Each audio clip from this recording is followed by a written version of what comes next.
a los demás instrumentos jurídicos. También se tiene que perfeccionar el uso de métodos y metodologías para evaluar el impacto de regulación. Actualmente acabamos de sacar un manual para dotarle a los reguladores de mejores metodologías para evaluar el impacto. Eso lo hicimos junto con APEC y, por cierto, también el gobierno peruano estuvo participando en el diseño de estas metodologías. Está en el portal de la COFEMER este manual, que por cierto fue recomendación de la OCDE en el último review que nos hizo, que tendríamos que trabajar en la sofisticación y el uso generalizado de metodologías para evaluar el impacto. Ya estoy concluyendo. ¿Qué falta? Bueno, la implementación de la MIR en el proceso legislativo, creo que es una gran oportunidad. También nos lo señaló, también por cierto, la OCDE.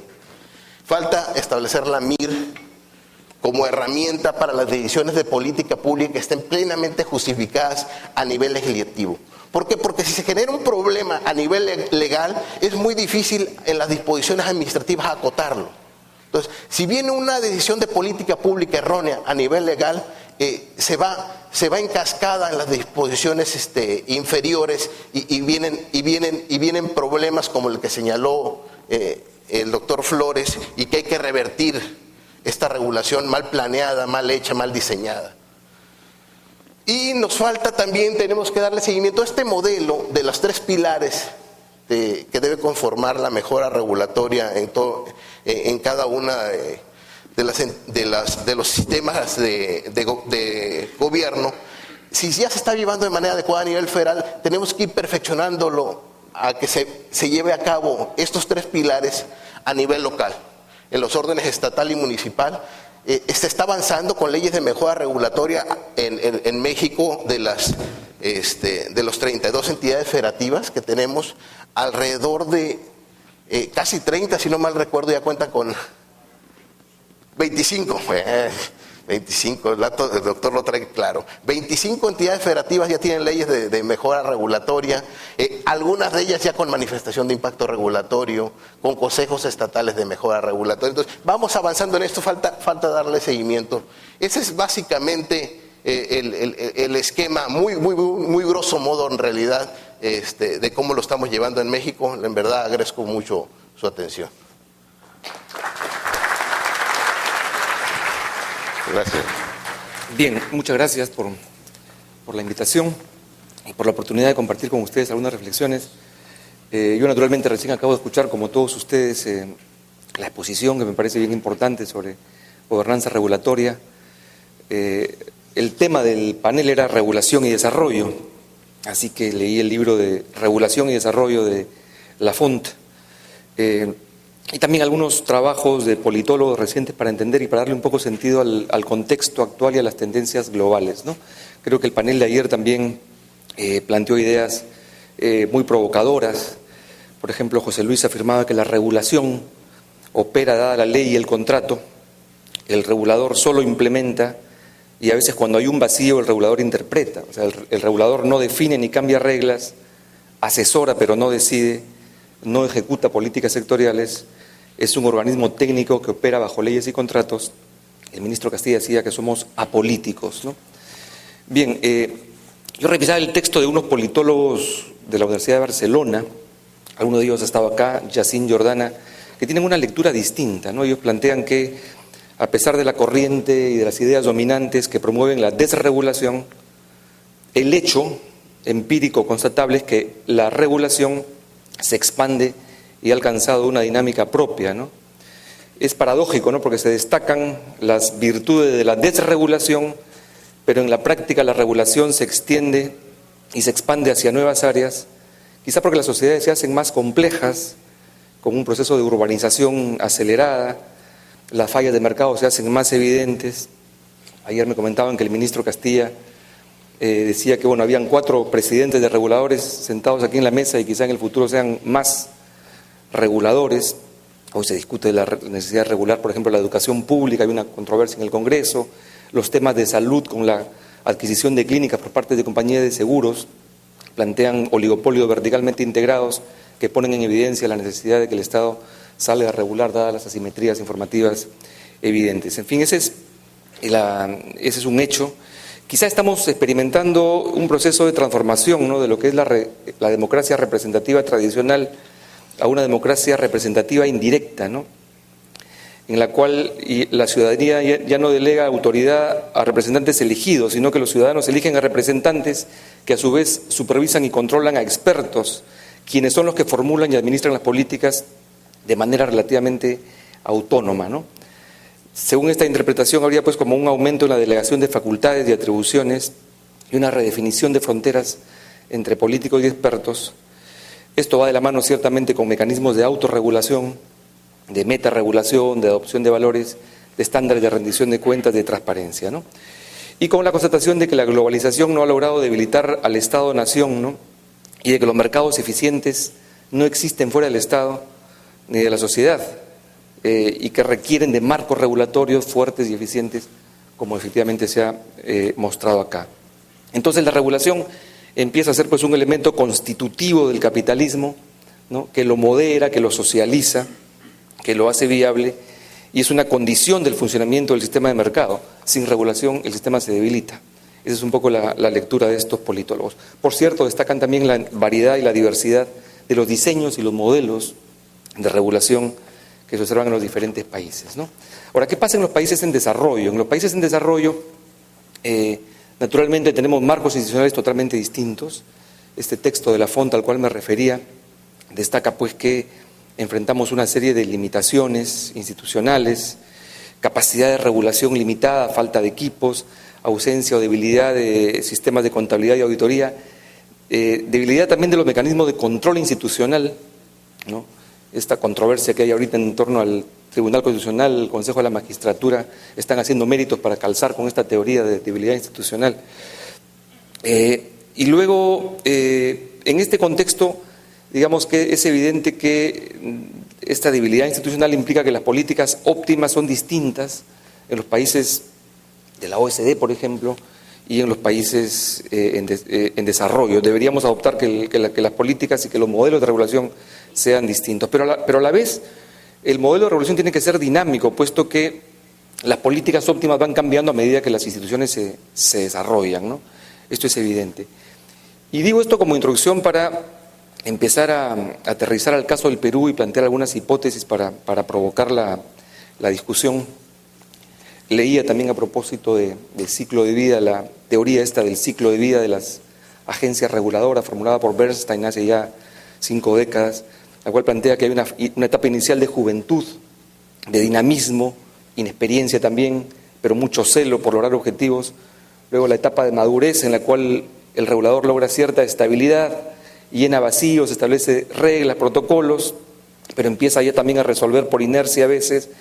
Una etapa de madurez, ¿no?, y una etapa de debilitamiento, ¿no?, cuando la regulación se burocratiza, los procesos se judicializan, ¿no?, y se pone atención creciente a las necesidades de la industria, ¿no? El regulador ya empieza a debilitarse. Yo me preguntaba, tenemos ciertamente una historia muy corta, pero me preguntaba si no estamos entrando a una fase de debilitamiento, ¿no? Lo que quiero proponer acá es que el modelo, ¿no?, de regulador autónomo en el Perú se ha venido debilitando progresivamente, ¿no? Y no por razones vinculadas a esta tesis del ciclo de vida, que es una tesis medio biológica, ¿no?, de envejecimiento natural, quizá tiene que ver con el envejecimiento personal de los actores, de los protagonistas. Pero la historia de la regulación es fácil de contar quizá porque es una historia muy reciente, ¿no?, que nace pues en el año 92 y muchos de los que estamos acá la hemos vivido. Recuerden ustedes, se crea pues el modelo este de reguladores en un contexto muy particular después de una crisis muy profunda en el país a fines de los 80, que no voy a detallar. Se crean estos reguladores con bastantes recursos, estas islas de modernidad, con un régimen laboral privado, pero con poca autonomía. Había bastante discrecionalidad del Ejecutivo para cambiar a directores. Luego, en el 2001 vienen las reformas más importantes bajo el gobierno de Paniagua y luego de Toledo. Se pone blindaje frente a la remoción, se blindan los reguladores, se establece el mecanismo de selección, meritocracia, ley de transparencia y fijación de tarifas. No se toca una tarifa sin una audiencia pública. En fin, se establece, creo yo, lo que es el marco que de alguna manera ha sobrevivido en parte hasta ahora, ¿no? Luego, con el gobierno anterior tuvimos serios ataques a este modelo, un tope demagógico a las remuneraciones que provocó en ese entonces y sigue provocando la pérdida de muchos cuadros calificados, ruptura de mecanismo de dirección colegiada y de renovación escalonada, se rompe ese mecanismo.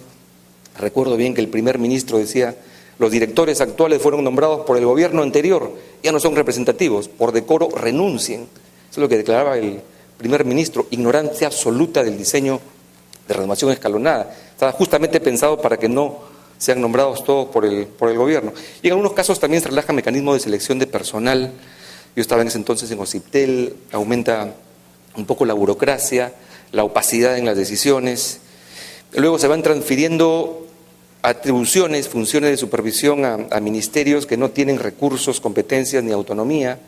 Se crea la OEFA, recuerdo en ese entonces. Y luego empieza un proceso de vulneración de la autonomía presupuestal, que es, a mi juicio, bastante grave, ¿no? Se incorporan a los reguladores al SIAF, Sistema Integrado de Administración Financiera del Estado. Se empieza a sujetar la ejecución presupuestal a aprobaciones previas del Ministerio de Economía y Finanzas. Incluso se apropian de los recursos de los reguladores y lo destinan a otros fines.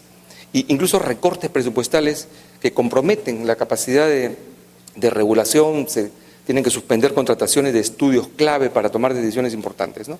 Con el nuevo gobierno, felizmente, se restablecen algunos mecanismos, la renovación escalonada, entienden bien la importancia de restablecerla, pero aún vean que tenemos directorios incompletos, ningún regulador tiene los directorios completos hasta ahora. Lamentablemente se mantiene el control presupuestal, se ha incluido a los reguladores en la ley de servicio civil, debilitando su autonomía. Los sueldos están congelados, ¿no? Lo cual provoca una pérdida de capital humano grave, migración al sector privado y también a cargo de dirección de algunos ministerios que hoy son más remunerados. Felizmente las canteras de los reguladores, que son estos cursos de formación especializada, han permitido paliar esta pérdida, este brain drain, digamos, salida de los cuadros, pero la curva de aprendizaje, como sabemos, es una curva empinada, ¿no? Entonces hay un riesgo evidente de degradación de la calidad de las decisiones, que aún no se siente debido al alto compromiso y la vocación de servicio de los profesionales que se han quedado trabajando, a quienes debemos agradecer muchísimo, pero yo siento que la sensación de cansancio es evidente, ¿no?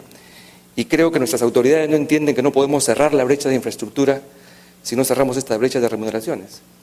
Y la situación actual creo que no es sostenible, y si no se adoptan medidas a corto plazo, creo que todos pagaremos la factura. Ayer decía José Luis Guacho muy bien que regatear recursos a los reguladores con la lógica de reducir costos es absurdo, dará lugar a costos mucho más altos para toda la sociedad. Entonces, en síntesis, creo que se ha desdibujado y se ha debilitado el modelo de reguladores autónomos, y la explicación, a mi juicio, es una concepción profundamente equivocada sobre la economía, la regulación y el desarrollo. Hay personas que creen que lo único que importa es la estabilidad macroeconómica y la inversión entendida como un objetivo en sí misma.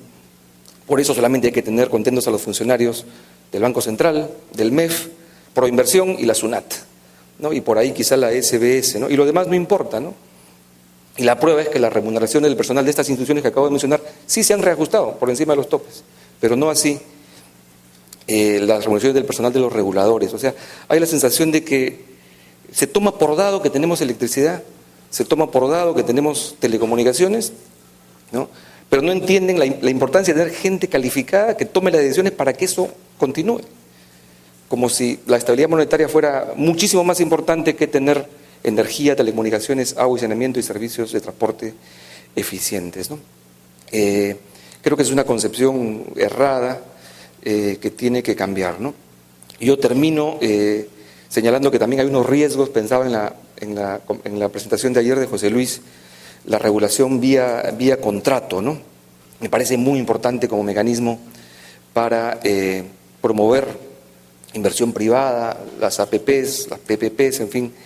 Pero también hay riesgos de inconsistencia cuando las negociaciones llevan a reglas que son idiosincráticas específicas a cada contrato, y también por un hecho que tiene que ver más que con un hecho con los procedimientos. Yo creo que los estándares de transparencia en la regulación y los protocolos adoptados son mucho más exigentes que en los ministerios, ¿no? Mi temor es que los contratos se negocian entre cuatro paredes, ¿no? Y se adoptan reglas entre cuatro paredes, cuando en la regulación los procedimientos llevan forzosamente a audiencias públicas, rendiciones de cuenta, a participación de instancias colegiadas de decisión, lo cual le da mayor legitimidad a las decisiones. Ayer preguntaba José Luis Bonifaz, ¿cuál es el problema para que los reguladores emitan opiniones globales sobre los contratos? Hay intentos de restringir la participación de los reguladores en formulación de los contratos, ¿no? Bien, yo quería terminar destacando la importancia de recuperar la confianza al interior del Estado entre los órganos de élite, las islas de modernidad que existen entre la gente del Ejecutivo, estas 4C que mencionaba el colega, sobre consulta, coordinación, cooperación y comunicación, me parecen fundamentales. Yo creo que esa es la principal tarea que debe apuntar a restablecer el apoyo político y el compromiso con el modelo regulador independiente que opera de manera transparente, rindiendo cuentas a la sociedad, que es un modelo que, repito, en mi lectura se ha debilitado en los últimos años, ¿no? Y ciertamente habría que evitar también el envejecimiento prematuro de los reguladores. Creo que estamos todavía en una fase de juventud, que hay que mantener toda la vitalidad, y ciertamente esto supone también ser muy autocríticos, renovarnos y fortalecernos. Primer tema que quiero comentar es el asunto que ya nos introdujo. Estamos predicando en esta sala que está llena y que realmente me parece un éxito de convocatoria. Me pregunto si estamos predicando los conversos. ¿Cómo logramos expandir el ámbito de individuos, profesionales, personas involucradas en el desarrollo del país, a quienes podemos comentar, conversar? Y tomando el comentario de Pepe, ¿qué sigue? Estamos efectivamente, somos unos chiquiviejos, ¿no? 20 años de experiencia regulatoria que nos han dado, que nos han enseñado, y acá estamos frente a un problema que los economistas enfrentamos cada vez que queremos hacer una investigación, una evaluación de impacto. ¿Cómo hacemos el contrafactual? ¿Cómo respondemos a las preguntas? ¿Qué nivel de inversión tendríamos en el Perú si no hubiéramos tenido un sistema regulatorio con todos sus efectos, pero si no lo hubiéramos tenido? ¿Y qué beneficios tendríamos los consumidores si es que no tuviéramos el sistema regulatorio? Y acá, claro, responder estas preguntas es muy complicado, pero si vemos ambos lados, y con esto voy al segundo punto, que también fue comentado por Pepe, el mercado tiene que ser creíble para todos, no solamente para los inversionistas, que tienen que estar seguros que su inversión no va a ser expropiada por un gobierno oportunista, siguiendo el modelo de regulador independiente, fiel de la balanza, propuesto por Wash y Spiller en su oportunidad. La regulación que trata de articular intereses de gobierno, sector privado y consumidores para lograr niveles óptimos de inversión y niveles de satisfacción de los consumidores.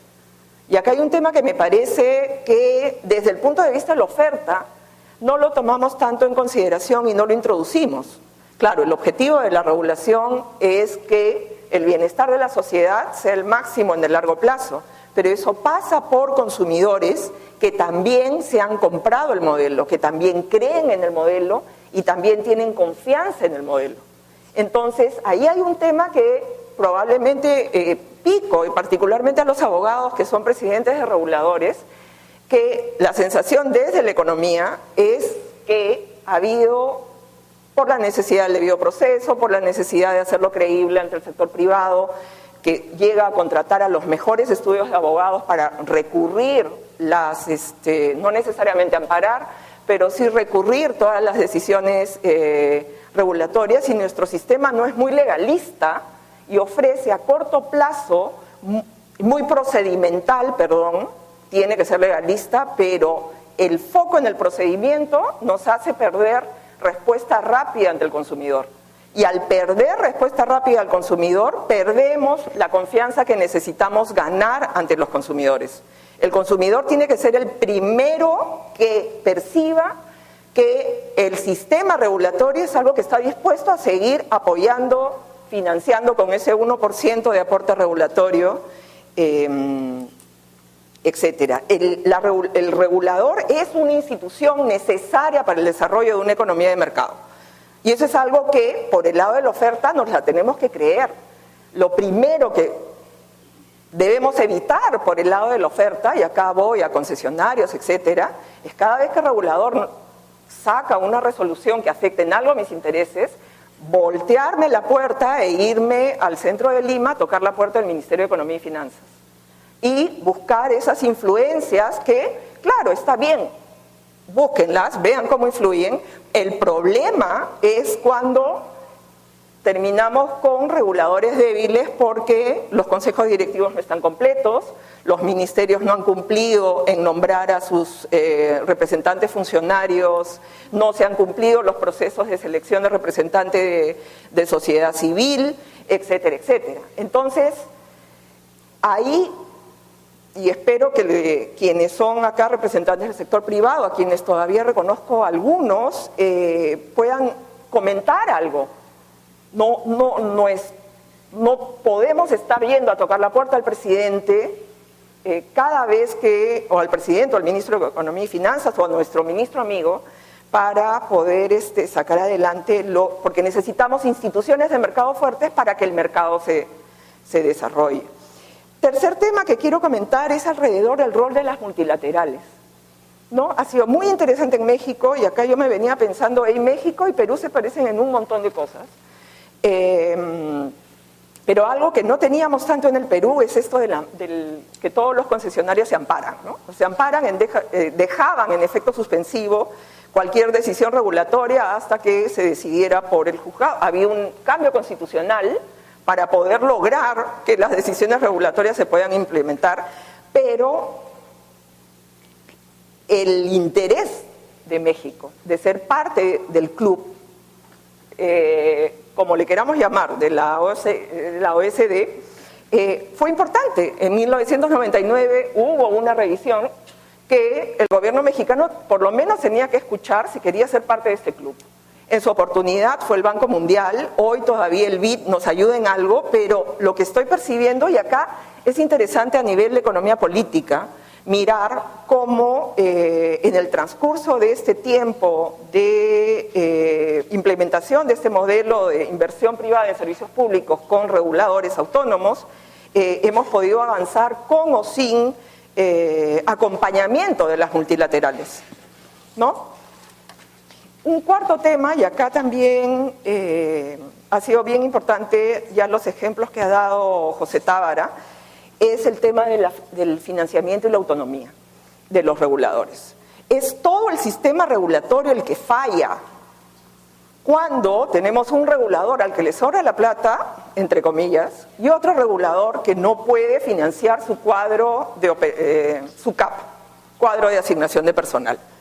Pero claro, las empresas dicen, yo estoy aportando a mi sector, entonces no puede ser que el que tiene un dinero de más le pase algo a quien tiene dinero de menos. Con lo cual el sistema regulatorio es el que entra en problemas. Y acá ya José ha hablado con mucha claridad del problema de atracción de cuadros técnicos, y acá yo voy a agregar un tema a riesgo de pelearme con los ministros. A mí me ha parecido, de la experiencia que tengo, realmente increíble que sí se haya logrado que los representantes políticos en el Poder Ejecutivo, esos son los ministros, logren un aumento de sueldo a pesar de toda la oposición de la población, y los cuadros técnicos, los que tienen capital humano incorporado, los que luego van a tener restricciones de ir al sector privado, los que tuvieron restricciones para entrar, y acá los peruanos en la sala saben el caso más reciente de un ingeniero o un cuadro calificado que pasa de representar intereses del sector privado a ser ministro de Estado. Y ya sabemos lo que está pasando, más allá de que hubo o no hubo corrupción. no estoy diciendo nada sobre ese tema. Lo que estoy diciendo es, el cuadro político duplica sus ingresos. Los cuadros técnicos todavía tienen los ingresos retrasados y la verdad ahí no sé a qué estamos jugando. Estamos jugando a debilitar aún más el sistema regulatorio, estamos jugando a aumentar el rentismo cuando, y acá un tema bien importante, el único caso de escándalo de tráfico de influencias en los reguladores es uno hace 8 años que pasó muy rápidamente. Pero en ministerios y en otro tipo de entidades los tenemos cotidianamente, no cotidianamente, pero mensualmente, trimestralmente. No los tenemos en los reguladores y a los reguladores les estamos pidiendo hoy unos sacrificios que a los cuadros políticos no están dispuestos a aceptar. Los reguladores, todos, en el ejercicio de sus funciones, que se enfocan a sectores concretos o ámbitos concretos, persiguen con competencias distintas y con funciones distintas, pero persiguen un interés común, el interés general, el interés de que los servicios, los suministros, se presten a una calidad y a un precio razonable. Y por eso, desde perspectivas diferentes, esto es un ejemplo de esa coordinación que abunda en el desarrollo y en la mejora del país y de la prestación de los servicios. Y también, por tanto, es un ejemplo loable y seguible que pone de manifiesto también algo que en mis 18 años en el regulador energético español he vivido, y es que la tarea del regulador es una tarea ingrata, es una tarea solitaria en muchas ocasiones y en muchas ocasiones también incomprendida. ¿Por qué? Porque a lo mejor es una isla de modernidad, como decía José Tavara, o es desde mi punto de vista como jurista, para los ordenamientos jurídicos de corte francés y de corte continental y no de corte anglosajón, como es el español y muchos países también iberoamericanos, es una estructura administrativa que se inserta separada de la administración central, de la administración de corte tradicional, y que por tanto tiene que crearse su propio espacio. Ayer uno de los panelistas, no recuerdo su nombre, pero el que era de Reserva Federal, hablaba de que había que crearse la propia legitimidad. Las instituciones, cuando se crean, ahora ya estamos hablando de 20 años, pero las instituciones, cuando se crean, tienen que, a través de su esfuerzo, a través de su trabajo, crearse su espacio, sobre todo las instituciones nuevas. Yo creo que 20 años, a pesar de que se hable de debilitamiento, revalida la existencia de esas autoridades reguladoras peruanas. Y estos encuentros son buenos porque permiten hacer el balance y sobre todo la mejora. ¿Dónde se puede actuar? ¿Dónde se puede mejorar? ¿Cómo se puede avanzar en esa regulación? Y a mí lo que me han pedido que hable es de transmitirles la experiencia española y la experiencia europea, y sobre todo de las autoridades reguladoras en el ámbito, aunque es muy semejante en los otros sectores, pero en el ámbito de la energía, en el ámbito de la electricidad y el gas. Y con ello lo que quería transmitirles son unas ideas muy simples, pero muy importantes. Las autoridades reguladoras nacionales, las ARN, que es las siglas que se utilizan en el sistema europeo, forman parte del modelo institucional de mercado eléctrico y gasista, y también del mercado de telecomunicaciones especialmente. O sea, son uno de los elementos del modelo. No se puede entender los mercados eléctricos y gasistas sin autoridad reguladora nacional independiente. O sea, por tanto, igual que cuando se liberalizan los mercados, que saben que en electricidad y gas ha habido 3 fases, 96, 97, 2003 y el 2009, el llamado tercer paquete europeo, que intensifica el mercado interior de electricidad y gas. Las autoridades reguladoras nacionales forman parte de los elementos del enjambre, de la urdimbre de esos mercados, de ese sistema liberalizado. Todos han existido desde el principio, desde el 96-98, y cada una de las directivas, que son las leyes que aprueba el Parlamento Europeo, ha ido acrecentando sus funciones, hasta las directivas del tercer paquete en el 2009, que han hecho 3 tipos de elementos en cuanto a las autoridades reguladoras nacionales. Las directivas se da cuenta que cada país tenía autoridad reguladora, pero con unas funciones diferentes, con unas competencias distintas, con unas dotaciones presupuestarias distintas, y por tanto eso impedía lograr el mercado interior, impedía conseguir los objetivos de eficiencia y funcionamiento del mercado. ¿Y qué se decide en el tercer paquete en el 2009 en Europa? Se decide que las autoridades reguladoras nacionales tienen que tener todas, las de cada Estado miembro, por tanto también la española, las mismas competencias, las mismas funciones, y se incrementan esas funciones respecto a las anteriores. Primer elemento. Segundo elemento, se establece nuevas potestades que necesariamente tienen que tener. No solo funciones como aprobar los peajes, la metodología o controlar las inversiones, sino potestades. Por tanto, ¿qué potestades son estas? Potestades sancionadoras, todas, algunas no la tenían, todas tienen que tener potestades sancionadoras, todas tienen que tener facultades de decisiones jurídicamente vinculantes, decir a los agentes, operador, deje de hacer esta actuación porque va en contra del libre mercado o va en contra de las normas de las directivas. Facultades también de investigación, incluso con presencia física en los operadores y decisiones tomadas que agoten la vía administrativa y sean recurribles directamente ante los organismos jurisdiccionales, además de petición de cualquier tipo de información. Por lo tanto, funciones, potestades y un tercer elemento. Entra y es un elemento porque las directivas europeas dejan libertad para que cada Estado miembro organice sus instituciones como quiera, pero en esto no. Dicen cómo tienen que ser las autoridades reguladoras nacionales. Dicen que tienen que ser independientes. Dice expresamente que no pueden recibir ninguna instrucción ni del gobierno ni de ningún otro agente.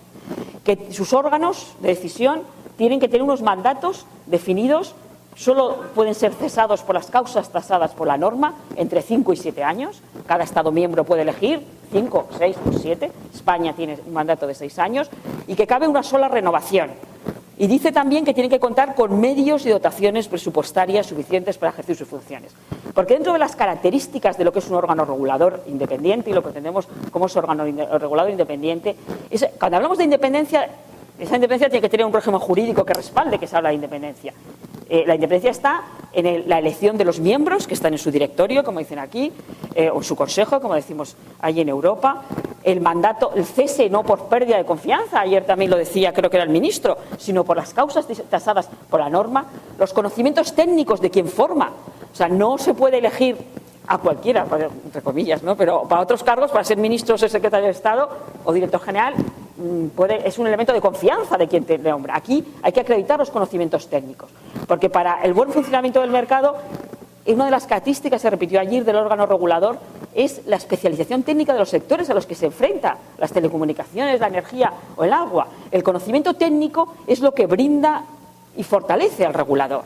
Es lo que da, y lo dice la OCDE en su informe, es lo que da la confianza necesaria para la inversión, necesaria para el desarrollo y necesaria también para los derechos de los consumidores.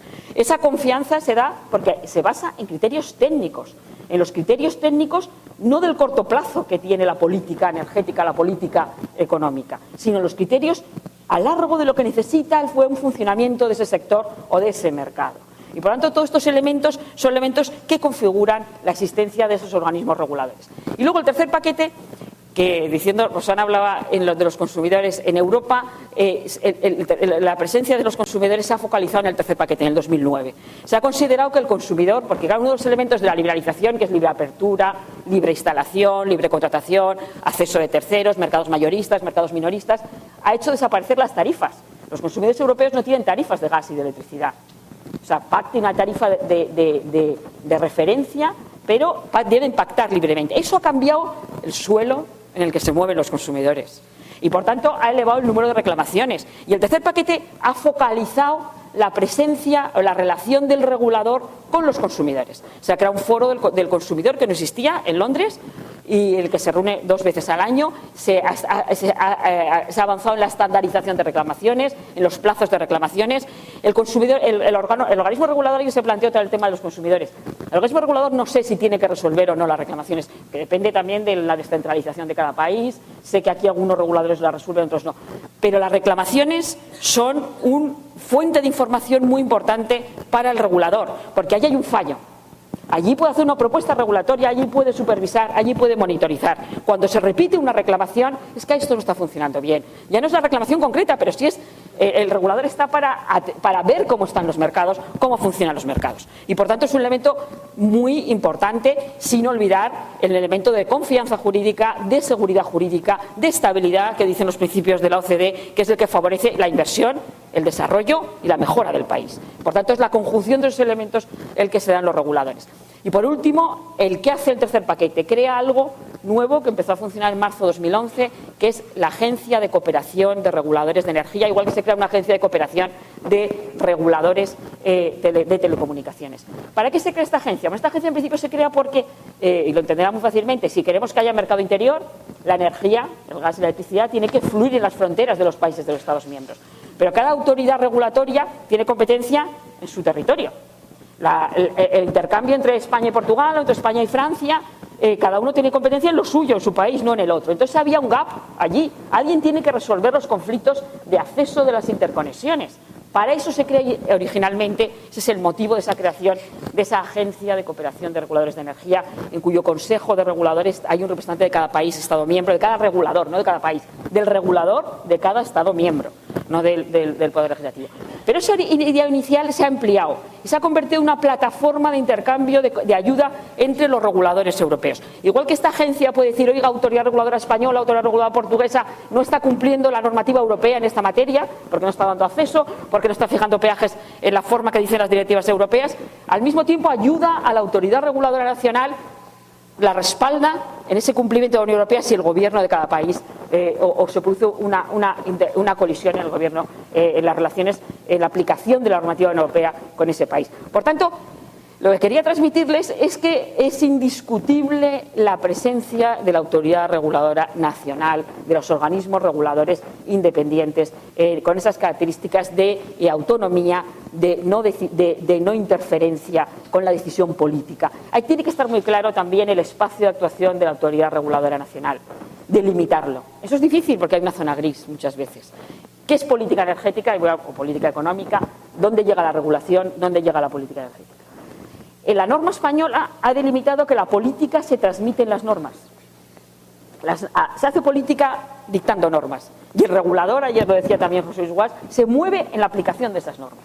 El regulador tiene un marco de actuación, que es la norma.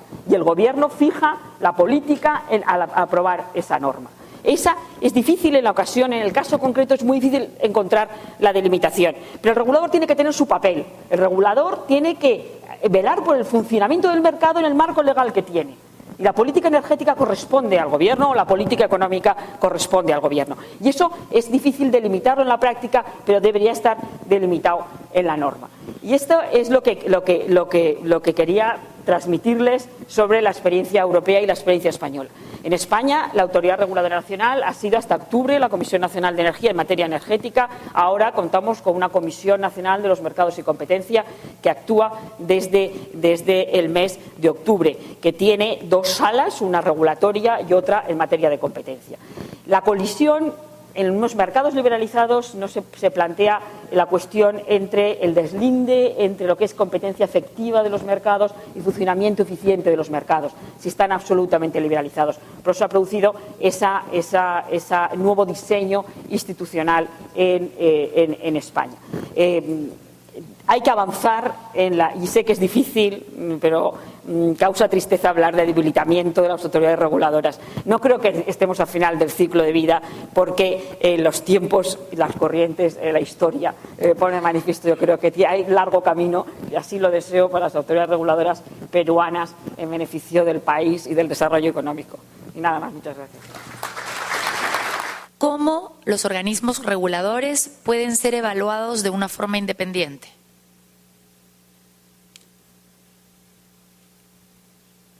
Muy bien, pues creo que esa va para acá, para la experiencia de países de OCDE. Con independencia nos referimos a un órgano que sea separado e independiente del propio regulador y que también cuente con cierto grado de representatividad social y de cierto grado de imparcialidad. Por lo general, la experiencia de OCDE señala tres tipos. Uno, el Congreso o el Parlamento. Dos, las Cortes, el Poder Judicial. Tres, un organismo ad hoc, un organismo que se ha creado precisamente para esta revisión, que también es independiente a su vez. El principio básico precisamente es de que el regulador autónomo o con cierto nivel de autonomía, pues tiene que rendir cuentas y alguien tiene que evaluar su desempeño. El principio básico precisamente es establecer los incentivos para que cada organismo, cada institución esté alineado a sus objetivos y sus recompensas estén basadas en su desempeño. Es decir, que tenga un desempeño satisfactorio ante los ojos de la sociedad.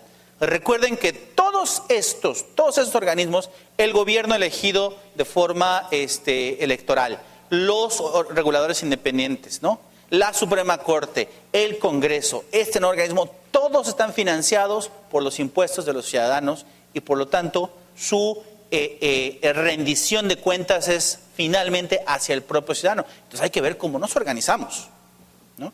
Entonces, si el organismo es autónomo, entonces otro organismo separado de es necesario que lo evalúe y que represente a la sociedad para evaluar su desempeño. Entonces, en resumen, es los congresos o parlamentos, las Supremas Cortes del Poder Judicial o bien otro organismo independiente. Otro organismo independiente, por ejemplo, precisamente, pues, en el ejemplo claro es Australia.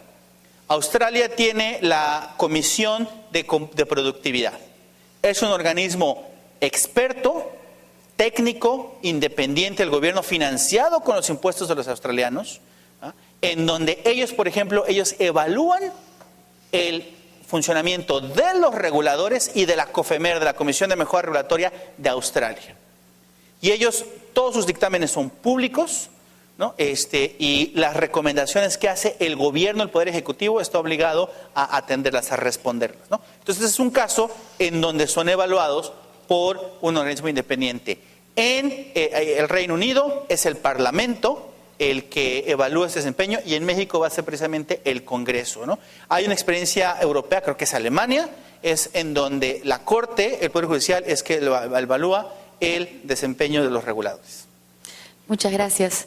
Una pregunta para Manuel. Gerardo Flores, en su experiencia, ¿nos puede dar algunos ejemplos donde se observe la influencia indebida en los reguladores y sus funcionarios? ¿Qué significa y cómo ocurre y cómo podemos identificarlos? Y el que pregunta hace una acotación concreta. ¿Será el caso de las gaseosas, uno de ellos en Estados Unidos y México? La pregunta es, ¿dónde se observa influencia indebida? Si puede mencionar algún caso. Y el que pregunta propone o pregunta si es el caso de las gaseosas en Estados Unidos y México. Pues primero que nada, es ejemplos típicos donde se dé este tipo de influencia indebida y recomendaciones que hace la OCDE para evitar este tipo de influencia indebida. Uno muy claro, más que hablar de casos específicos de cierto X o Y país, es ejemplos típicos. La OCDE recomienda que en el consejo directivo de los organismos reguladores independientes tiene que haber candados y prohibiciones para que participen antiguos miembros de la industria. Yo pregunté aquí en el caso del regulador de energía que si había restricciones y me dijeron que efectivamente había restricciones. Me dijeron que son 2 años, algo así, en donde si algún directivo de una empresa privada, para que sea parte del consejo directivo, tiene que pasar cierto tiempo, en algunos casos inclusive está prohibido. Pues ¿por qué? Porque es lógico, ¿no? O sea, no podemos tener un órgano regulador cuyo objetivo es maximizar el bienestar social de la sociedad, ¿no? Soy economista, entonces disculpen un poquito la clase, pero el bienestar social de un país se mide por el consumo, el excedente del consumidor más el excedente del productor. Los dos juntos dan el bienestar social.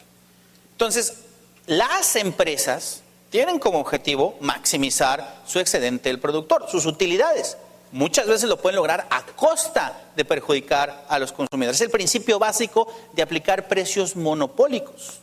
Un precio monopólico lo que hace es que establece el precio por arriba del costo marginal y por lo tanto ellos extraen renta del consumidor, le quitan al consumidor su beneficio, se lo llevan ellos y aparte de todo lo peor es que se desperdicia cierta cantidad donde nadie se la lleva.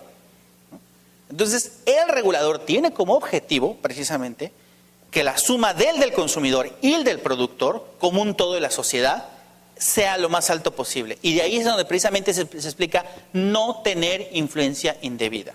Porque los ciudadanos, los empresarios quieren maximizar sus utilidades, aumentar, y eso ni siquiera es porque no hay aquí un juicio de valor. Es una cuestión meramente económica. Los agentes económicos responden a los incentivos. En el caso de México, el problema, la OCDE dictaminó hace 2 años que América Móvil, Telmex era un monopolio y le puso pesos y centavos o dólares si quieren a cuál es la pérdida de bienestar generada por los precios monopólicos que aplicaba Telmex. También la OCDE ha identificado que en el México el 60% del gasto de las familias promedio de México se hace en mercados controlados por oligopolios y por lo tanto en donde hay pérdida del bienestar. Ahora, perdón, creo que esta pregunta iba acotada con algo más que era si es el caso de la Coca-Cola, de las gaseosas, y entiendo que quien la ha pasado esta pregunta se está preguntando sobre el tema justamente de la alimentación de la población, ¿no? O sea, digamos, si es que esto es objeto de regulación o no lo ha sido, y si en todo caso esto se debe a algún tipo de influencia indebida, ¿no? Bueno, aquí mejor le paso la palabra al señor Julio Rocha porque él estuvo involucrado directamente en este tema de los lineamientos para los alimentos. Ese tema ha sido fundamental en México. México tiene el problema en términos de obesidad. En primer lugar, obesidad a nivel de OCDE. A nivel infantil, cuarto lugar. Entonces, México ha tomado una serie de acciones específicamente en tema de política pública. Precisamente el tema de problema de obesidad, se ha identificado que es multifactorial, entonces tiene que abordar en diferentes políticas. Una serie de políticas tiene que ver con alimentación saludable, una serie de orientación en el tema nutricional, tiene que ver con intervenciones como lo señalaba Gerardo, específicamente en escuelas, hay políticas dirigidas también a intervenciones en los centros escolares, otro tipo de políticas van dirigidas a la información comercial para que los consumidores tomen las mejores decisiones, ¿no? Y otro fundamental también es el tema de la publicidad. El Estado mexicano ha tomado diversas decisiones en este sentido y acorde a las mejores prácticas regulatorias recomendadas. Una de ellas es el tema de la intervención en los centros escolares, donde únicamente se permite que se vendan determinados productos que cumplan con determinados criterios nutrimentales, en el término de grasas totales, contenidos calóricos, eso es por un lado. Hay otras regulaciones que han venido para perfeccionar el etiquetado y la información comercial que vienen en todos los productos que se venden. Y esta regulación es reciente, de hecho, en México, para que el consumidor entienda perfectamente qué es lo que está consumiendo y en función de eso tome las mejores decisiones para su bienestar, ¿no? Por ejemplo, antes en el etiquetado no se exigía cuánto era el contenido calórico total del envase, únicamente venía por porciones. Entonces se identificó que el consumidor no estaba sacando la conversión de cuánto era el total, se tomaba un refresco de 2 litros, no sabía cuánto en contenido calórico se estaba ingiriendo, únicamente lo tenían por porciones, por dar un ejemplo. Esto se ha perfeccionado y está en proceso de implementación para que las propias industrias, en este caso refresqueras y de industria alimentaria, tengan que hacer los ajustes respectivos a nivel de etiquetado. Perdón, interrumpa, Julio. Nada más, y aquí en este caso, el regulador de salud, que es la COFEPRIS, ¿cómo evita ser capturado por Coca-Cola, por ejemplo? ¿Cómo evita ser capturado? Primero, justifica técnicamente en la manifestación de impacto regulatorio la decisión técnica, la decisión de política pública que va a tomar, primero. Segundo, lo hace público y se abre la consulta pública para que todos los sujetos regulados y todos los que intervienen en esta decisión de política pública revelen abiertamente sus preferencias, para que nadie de manera oscura pueda en el oscurito querer interferir en la política pública con el regulador. Esa es la segunda medida. Lo abre, lo expone, defiende la decisión de política pública frente a la sociedad y todos los sujetos regulados, previo a que surte efectos jurídicos la regulación, se pueda pronunciar. Y de ahí justamente... Perdón un momento, voy a tener que pedir disculpas. Se han quedado 2 preguntas, pero las respuestas que han sido muy interesantes. han sido muy largas. Y el programa de hoy es muy ajustado porque viene el primer ministro a clausurar. Entonces, se nos está acabando el tiempo, la verdad. Entonces, le cedo la palabra para la última pregunta de cierre a la moderadora, la señora Cavero. Bueno, sí, muchas gracias. Entonces, efectivamente, la pregunta con la que yo me quedaba al final era este gráfico que habíamos visto en la exposición de Gerardo respecto a la relación entre menor legislación o buena regulación y desarrollo con los países, por supuesto, de mayor bienestar para su población. La pregunta que yo tenía era, ¿eso significa menos cuerpo legislativo? O sea, leyes más pequeñas o es indistinto, pueden ser abultadas, pero digamos hay una buena calidad de regulación y por lo tanto uno puede aspirar a figurar en esa parte de la izquierda del gráfico. Yo quisiera que todos den su opinión, pero muy puntualmente, muy brevemente, si es que buena regulación es a la vez escasa regulación. Rápidamente, en absoluto no. No. Es precisamente regulación orientada a su fin. Entonces, y para eso herramientas como el impacto regulatorio, la simplificación administrativa, la evaluación ex post, permiten llegar a ese balance. La cantidad de normas técnicas que tiene la Unión Europea si se divide por número de países, sigue siendo como 3-1 las que tiene México. Entonces, en ese sentido, no podemos decir que en México, o sea, por un lado falta regulación, pero la que existe es una regulación onerosa. No tiene que ver la cantidad, sino la calidad. Y para eso están herramientas como la consulta y el impacto regulatorio. Yo coincido perfectamente, ¿eh? Tan malo es una sobreregulación como una subregulación. Hay que buscar la regulación adecuada, óptima, para cada nivel de problemática de política pública. Inclusive y valorar si es necesaria a veces la regulación, para eso es la evaluación de alternativa que señalaba Gerardo. Entonces, hay que buscar siempre, y aparte es dinámica en el tiempo. La regulación que es efectiva en este momento, quizá en 2-3 años, quizá ya no pueda funcionar. Entonces, por eso el ciclo de gobernanza regulatoria es fundamental. Roxana. La regulación más o menos, no puedo evitar pensar en sin instituciones reguladoras fuertes no sirve para nada. Entonces no es más menos, necesitas funcionarios, necesitas instituciones y necesitas pesos y contrapesos entre todas las instituciones para evitar el uso arbitrario del poder. Ok, no es una discusión de cantidad, sino de calidad. Marina.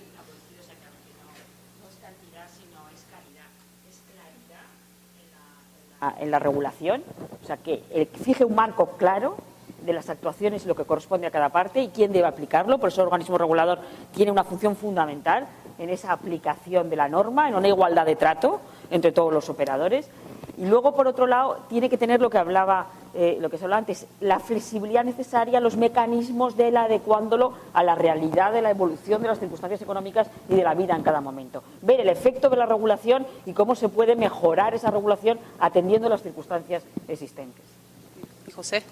Sí, coincido con lo que se ha dicho y quería añadir un elemento adicional que tiene que ver además con la pregunta anterior acerca de cómo evaluar la regulación de manera independiente. Ciertamente están las instancias formales de rendición de cuentas, el legislativo, incluso el reporte a la discusión con los ministros, están los procesos judiciales, pero sociedad civil me parece fundamental. Yo quería destacar acá una experiencia que tuvimos hace ya algunos años con la Defensoría del Pueblo, organizando foros en los cuales participaban los reguladores, veo aquí varias caras, los gerentes de las empresas y la gente de a pie,